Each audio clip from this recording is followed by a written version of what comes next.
योगेश्वर श्री कृष्ण ने ज्ञान का स्वरूप स्पष्ट किया।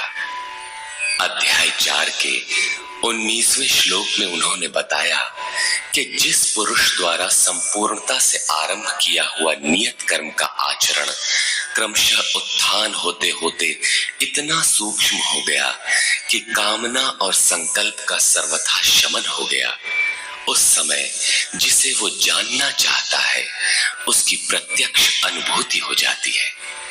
उसी अनुभूति का नाम ज्ञान है। 13वें अध्याय में ज्ञान को परिभाषित किया।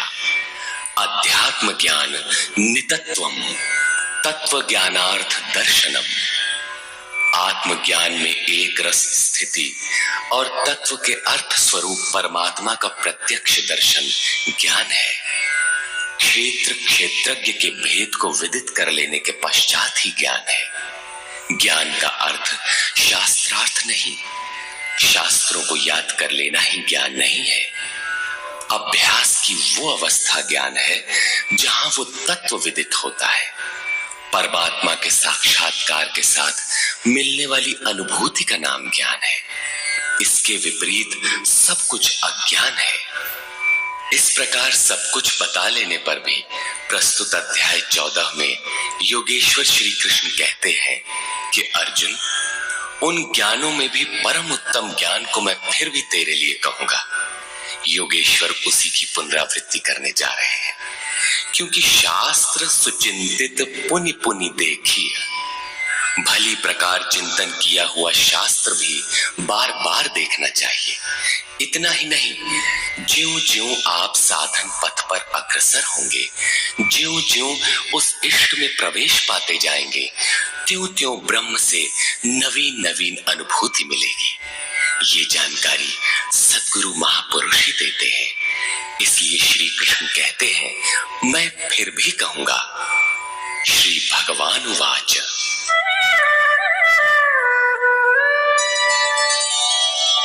परं भूयः प्रवक्ष्यामि ज्ञानानां ज्ञानमुत्तमम् यज्ञात्वा मुनयः सर्वे परां सिद्धिमितो गताः। अर्जुन, ज्ञानों में भी अति उत्तम ज्ञान परम ज्ञान को मैं फिर भी तेरे लिए कहूंगा, जिसे पीछे कह चुके हैं। जिसे जानकर सब मुनिजन इस संसार से मुक्त होकर परम सिद्धि को प्राप्त होते हैं, जिसके बाद कुछ भी पाना शेष नहीं रहता। इदं ज्ञानमुपाश्रित्य मम साधर्म्यमागताः सर्गेऽपि नोपजायन्ते प्रलये न व्यथन्ति च। इस ज्ञान को उपाश्रित्य, इस ज्ञान का नजदीक से आश्रय लेकर क्रिया से चलकर पास पहुंचकर मेरे स्वरूप को प्राप्त हुए लोग सृष्टि के आदि में पुनः जन्म नहीं लेते और प्रलय काल में अर्थात शरीरांत होते समय व्याकुल नहीं होते, क्योंकि महापुरुष के शरीर का अंत तो उसी दिन हो जाता है जब वो स्वरूप को प्राप्त होता है। उसके बाद उनका शरीर रहने का एक मकान मात्र रह जाता है। पुनर्जन्म का स्थान कहाँ है जहां लोग जन्म लेते हैं? इस पर श्री कृष्ण कहते हैं,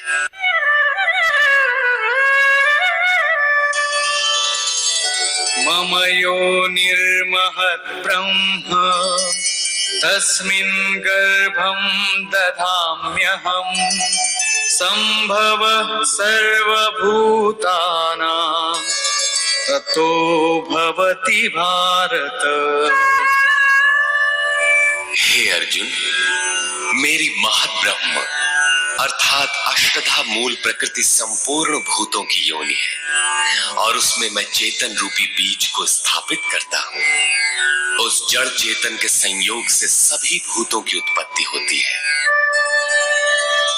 सर्वयोनिषु कौन्तेय मूर्तयः संभवन्ति याः तासां ब्रह्म महद्योनिः अहं बीजप्रदः पिता।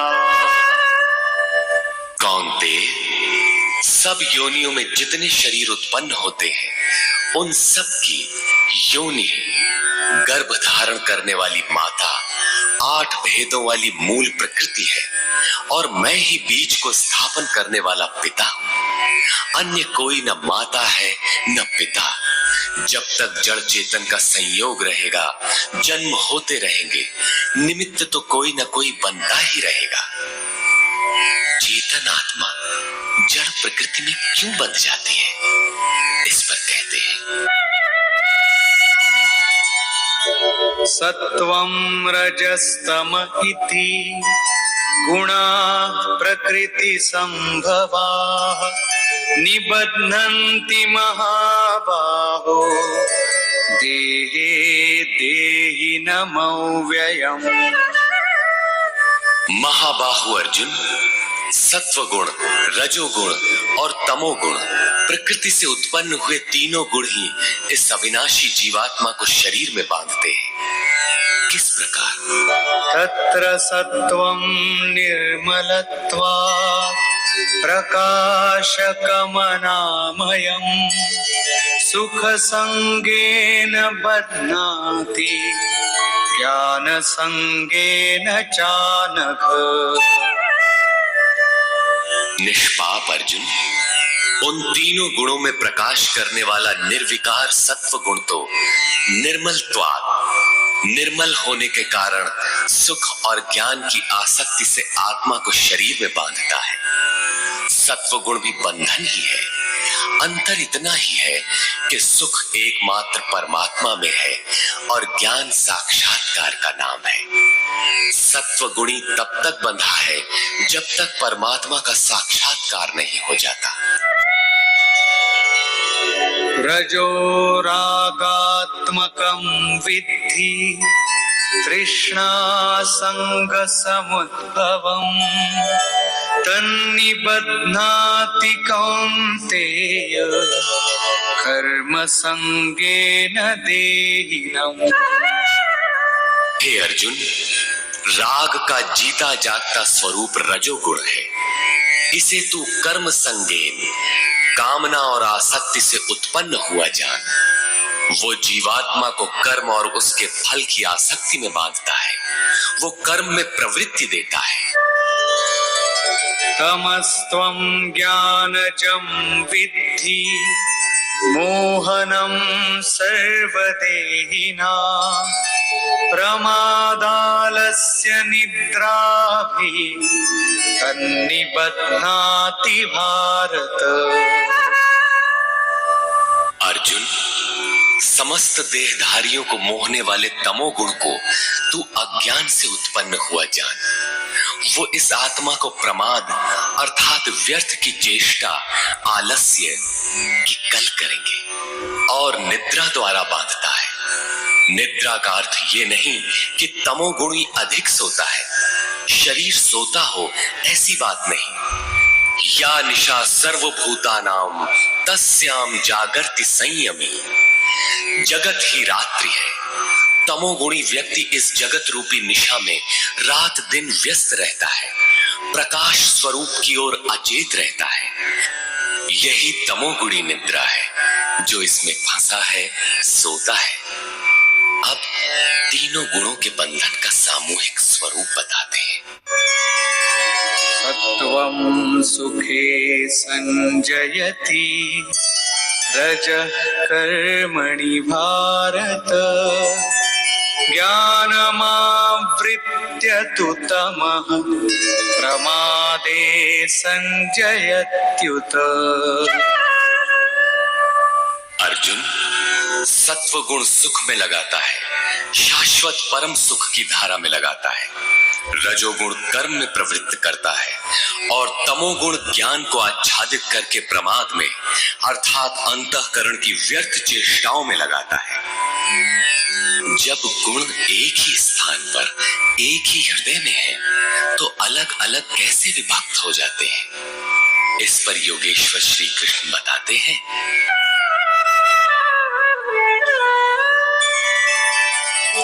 रजस्तमश्चाभिभूय सत्वं भवति भारत। रजः सत्वं तमश्चैव तमः सत्वं रजस्तथा।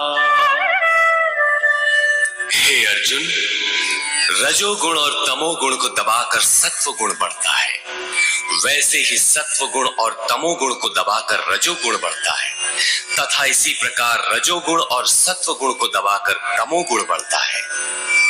ये कैसे पहचाना जाए कि कब और कौन सा गुण कार्य कर रहा है? सर्वद्वारेषु देहेऽस्मिन् प्रकाश उपजायते। ज्ञानं यदा तदा विद्यात् विवृद्धं सत्त्वमित्युत।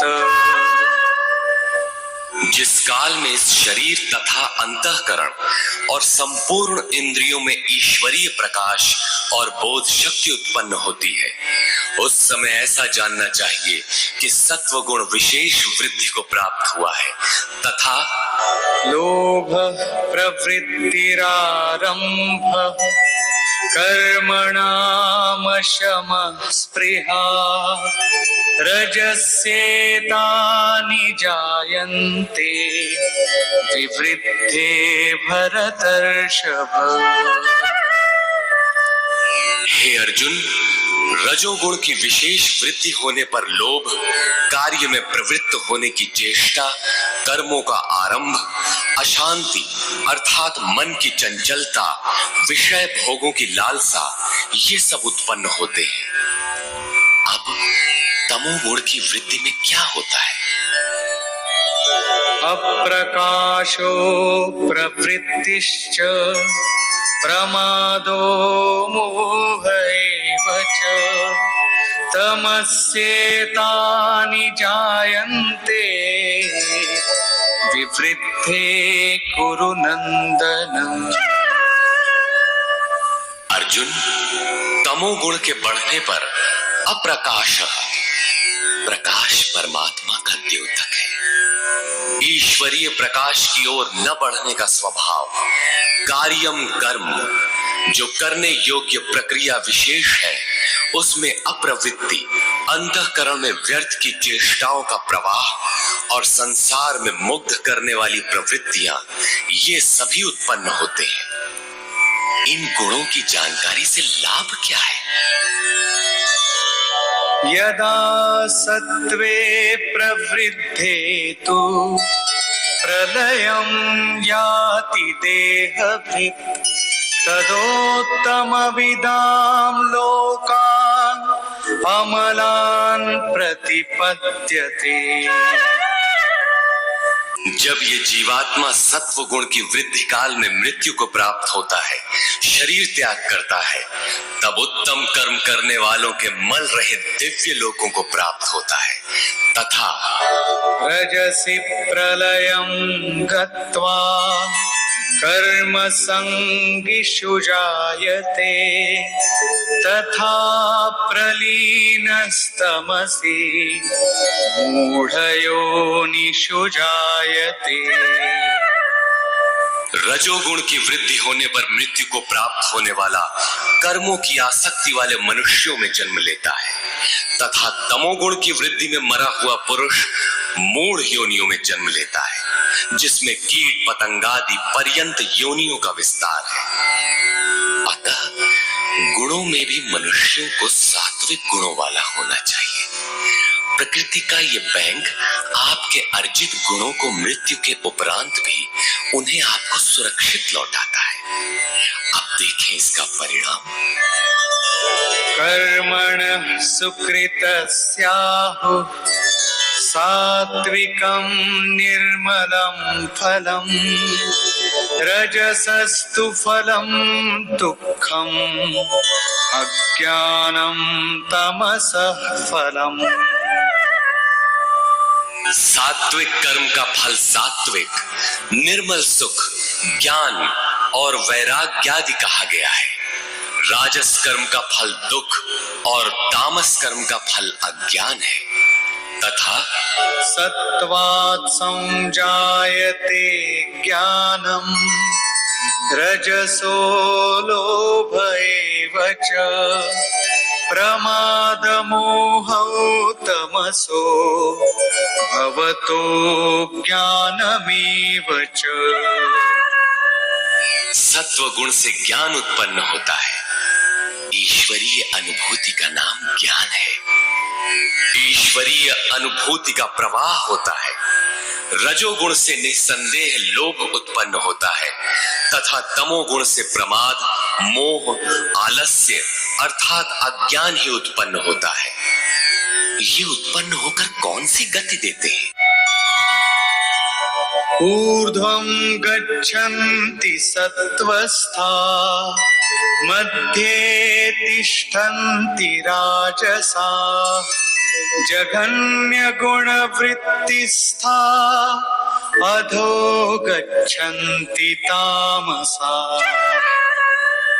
सत्व गुण में स्थित हुआ पुरुष ऊर्ध्व मूलम, उस मूल परमात्मा की ओर प्रवाहित होता है, निर्मल लोकों में जाता है। रजोगुण में स्थित राजस पुरुष मध्यम श्रेणी के मनुष्य होते हैं, जिनके पास न सात्विकम विवेक वैराग्य ही होता है और न अधम कीट पतंग योनियों में जाते हैं, बल्कि पुनर्जन्म को प्राप्त होते हैं। और निंदित तमोगुण में प्रवृत्त हुए तामसी पुरुष अधोगति अर्थात पशु पक्षी, कीट पतंग आदि अधम योनियों को प्राप्त होते हैं। इस प्रकार तीनों गुण किसी न किसी रूप में योनि के ही कारण हैं। जो पुरुष गुणों को पार कर लेते हैं वे जन्म बंधन से छूट जाते हैं और मेरे स्वरूप को प्राप्त होते हैं। इस पर कहते हैं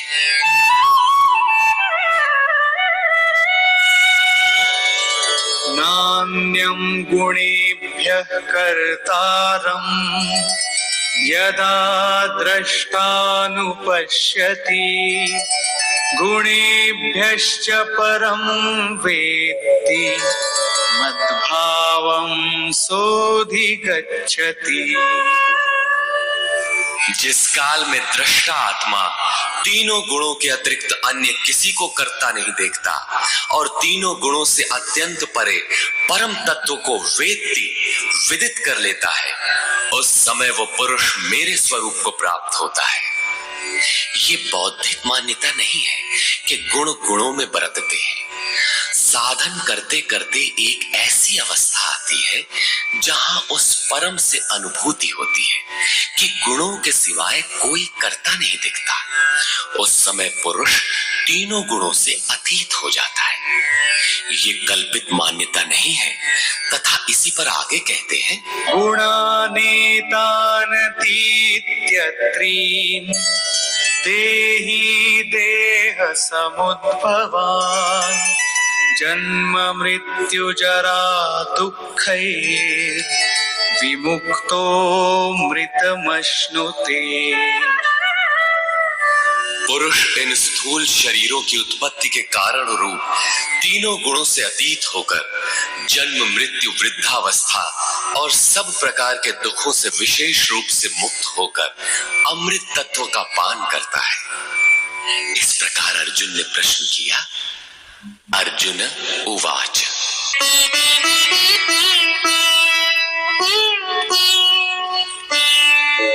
कैर्लिङ्गैः स्त्रीन् गुणानेता अतीतो भवति प्रभो किमाचारः कथं चैता स्त्रीन् गुणानतिवर्तते। प्रभु, इन तीनों गुणों से अतीत हुआ पुरुष किन किन लक्षणों से युक्त होता है और किस प्रकार के आचरणों वाला होता है तथा मनुष्य किस उपाय से इन तीनों गुणों से अतीत होता है। श्री भगवान उवाच प्रकाशं च प्रवृत्तिं च मोहमेव च पाण्डव न द्वेष्टि सम्प्रवृत्तानि न निवृत्तानि काङ्क्षति। अर्जुन के उपर्युक्त तीनों प्रश्नों का उत्तर देते हुए योगेश्वर श्री कृष्ण ने कहा, अर्जुन, जो पुरुष सत्व गुण के कार्य रूप ईश्वरीय प्रकाश, रजोगुण के कार्य रूप प्रवृत्ति और तमोगुण के कार्य रूप मोह को न तो प्रवृत्त होने पर बुरा समझता है और न निवृत्त होने पर उनकी आकांक्षा ही करता है, तथा उदासीनवदासीनो गुणैर्यो न विचाल्यते गुणा वर्तन्त इत्येव योऽवतिष्ठति नेङ्गते। जो इस प्रकार उदासीन के सदृश स्थित हुआ गुणों द्वारा विचलित नहीं किया जा सकता, गुण गुण में ही बरतते हैं, ऐसा यथार्थतः जानकर उस स्थिति से चलायमान नहीं होता, तभी वो गुणों से अतीत होता है। समदुःख सुख स्वस्थः समलोष्टाश्मकाञ्चन तुल्य प्रिया प्रियो धीरस् तुल्य निंदात्म संस्तुति। जो निरंतर स्वयं में अर्थात आत्म भाव में स्थित है, सुख और दुख में सम है, मिट्टी पत्थर और स्वर्ण में भी समान भाव वाला है, धैर्यवान है, जो प्रिय और अप्रिय को बराबर समझता है, अपनी निंदा तथा स्तुति में भी समान भाव वाला है, और मानापमानयोस्तुल्यस् तुल्यो मित्रारिपक्षयो सर्वारंभ परित्यागी गुणातीतः स उच्यते। जो मान और अपमान में सम है, मित्र और शत्रु पक्ष में भी सम है, वो संपूर्ण आरंभों से रहित हुआ पुरुष गुणातीत कहा जाता है। श्लोक 22 से 25 तक गुणों से अतीत पुरुष के लक्षण और आचरण बताए गए कि वो चलायमान नहीं होता, गुणों के द्वारा विचलित नहीं किया जा सकता, स्थिर रहता है। अब प्रस्तुत है गुणों से अतीत होने की विधि।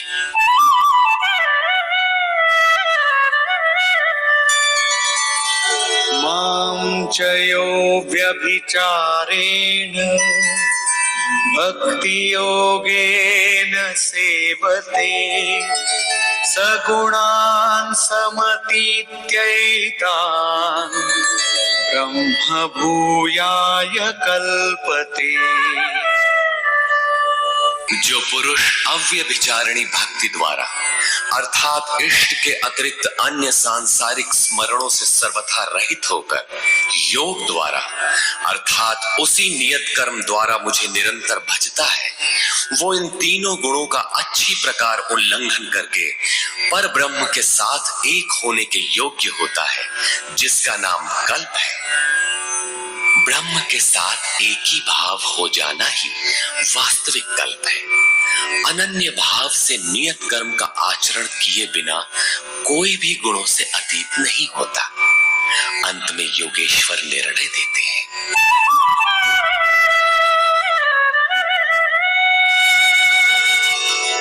ब्रह्मणो हि प्रतिष्ठाहम् अमृतस्याव्ययस्य च शाश्वतस्य च धर्मस्य सुखस्यैकान्तिकस्य च।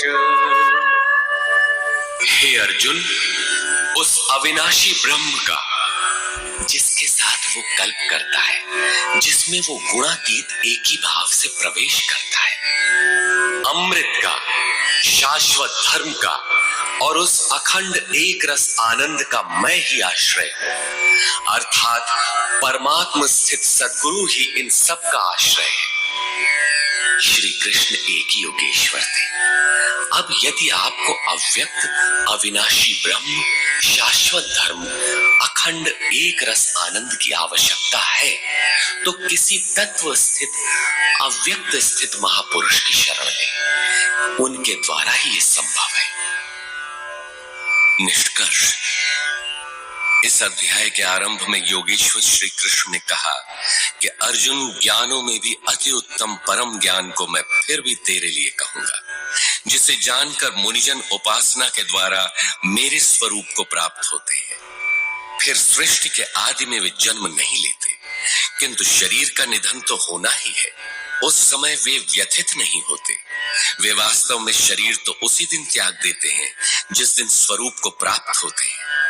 प्राप्ति जीते जी होती है, किंतु शरीर का अंत होते समय भी वे व्यथित नहीं होते। प्रकृति से उत्पन्न हुए रज, सत्व और तम तीनों गुण ही इस जीवात्मा को शरीरों में बांधते हैं। दो गुणों को दबाकर तीसरा गुण बढ़ाया जा सकता है। गुण परिवर्तनशील है। प्रकृति जो अनादि है, नष्ट नहीं होती, बल्कि गुणों का प्रभाव टाला जा सकता है। गुण मन पर प्रभाव डालते हैं। जब सत्व गुण की वृद्धि रहती है तो ईश्वरीय प्रकाश और बोध शक्ति रहती है। रजोगुण रागात्मक है। उस समय कर्म का लोभ रहता है, आसक्ति रहती है, और अंतःकरण में तमोगुण कार्य रूप लेने पर आलस्य प्रमाद घेर लेता है। सत्व की वृद्धि में मृत्यु को प्राप्त पुरुष ऊपर के निर्मल लोकों में जन्म लेता है। रजोगुण की वृद्धि को प्राप्त हुआ मनुष्य मानव योनि में ही लौट कर आता है, और तमोगुण की वृद्धि काल में मनुष्य शरीर त्याग कर अधम अर्थात पशु, कीट, पतंग इत्यादि योनि को प्राप्त होता है। इसलिए मनुष्यों को क्रमशः उन्नत गुण सात्विक की ओर बढ़ना चाहिए। वस्तुतः तीनों गुण किसी न किसी योनि के ही कारण है। गुण ही आत्मा को शरीरों में बांधते हैं, इसलिए गुणों से अतीत होना चाहिए। वे जिससे मुक्त होते हैं उसका स्वरूप बताते हुए योगेश्वर ने कहा, अष्टधा मूल प्रकृति गर्भ को धारण करने वाली माता है और मैं ही बीज रूप पिता हूं। अन्य न कोई माता है न पिता। जब तक यह क्रम रहेगा तब तक चराचर जगत में निमित्त रूप से कोई न कोई माता पिता बनते रहेंगे, किंतु वस्तुतः प्रकृति ही माता है, मैं ही पिता हूं। अर्जुन ने 3 प्रश्न किए। गुणातीत पुरुष के क्या लक्षण है, क्या आचरण है, और किस उपाय से मनुष्य इन तीनों गुणों से अतीत होता है। इस पर योगेश्वर श्री कृष्ण ने गुणातीत पुरुष के लक्षण और आचरण बताए, और अंत में गुणातीत होने का उपाय बताया कि जो पुरुष अव्यभिचारिणी भक्ति और योग के द्वारा निरंतर मुझे भजता है वह तीनों गुणों से अतीत हो जाता है। अन्य किसी का चिंतन न करते हुए निरंतर इष्ट का चिंतन करना अव्यभिचारिणी भक्ति है। जो संसार के संयोग वियोग से सर्वथा रहित है उसी का नाम योग है। उसको कार्य रूप देने की प्रणाली का नाम कर्म है। यज्ञ जिससे संपन्न होता है वह हरकत कर्म है। अव्यभिचारिणी भक्ति द्वारा उस नियत कर्म के आचरण से ही पुरुष तीनों गुणों से अतीत होता है और अतीत होकर ब्रह्म के साथ एक ही भाव के लिए पूर्ण कल्प को प्राप्त करने के लिए योग्य होता है। गुण जिस मन पर प्रभाव डालते हैं उसके विलय होते ही ब्रह्म के साथ एक ही भाव हो जाता है। यही वास्तविक कल्प है। अतः बिना भजन किए कोई गुणों से अतीत नहीं होता। अंत में योगेश्वर श्री कृष्ण निर्णय देते हैं, वह गुणातीत पुरुष जिस ब्रह्म के साथ एक ही भाव में स्थित होता है उस ब्रह्म का, अमृत तत्व का, शाश्वत धर्म का और अखंड एक रस आनंद का मैं ही आश्रय हूं, अर्थात प्रधान करता हूं। अब तो श्री कृष्ण चले गए, अब वह आश्रय तो चला गया। तब तो बड़े संशय की बात है, वह आश्रय अब कहां मिलेगा? लेकिन नहीं, श्री कृष्ण ने अपना परिचय दिया है कि वे एक योगी थे, स्वरूपस्थ महापुरुष थे। शिष्यस्ते अहम शाधिमाम त्वाम प्रपन्नम। अर्जुन ने कहा, मैं आपका शिष्य हूं, आपकी शरण हूं, मुझे संभालिए। स्थान स्थान पर श्री कृष्ण ने अपना परिचय दिया, स्थित प्रज्ञ महापुरुष के लक्षण बताए और उनसे अपनी तुलना की। अतः स्पष्ट है कि श्री कृष्ण एक महात्मा योगी थे। अब यदि आपको अखंड एक रस आनंद, शाश्वत धर्म अथवा अमृत तत्व की आवश्यकता है, तो इन सब की प्राप्ति के स्रोत एकमात्र सद्गुरु हैं। सीधे पुस्तक पढ़कर इसे कोई नहीं पा सकता। जब वही महापुरुष आत्मा से अभिन्न होकर रथी हो जाते हैं, तो शनैः शनैः अनुरागी को संचालित करते हुए उसके स्वरूप तक, जिनमें वे स्वयं प्रतिष्ठित हैं, पहुंचा देते हैं। वही एकमात्र माध्यम है। इस प्रकार योगेश्वर श्री कृष्ण ने अपने को सबका आश्रय बताते हुए इस 14वें अध्याय का समापन किया, जिसमें गुणों का विस्तार से वर्णन है। अतः ओम तत्सदिति श्रीमद् भगवद गीता सूपनिषत्सु ब्रह्म विद्यायाम योग शास्त्रे श्री कृष्ण अर्जुन संवादे गुण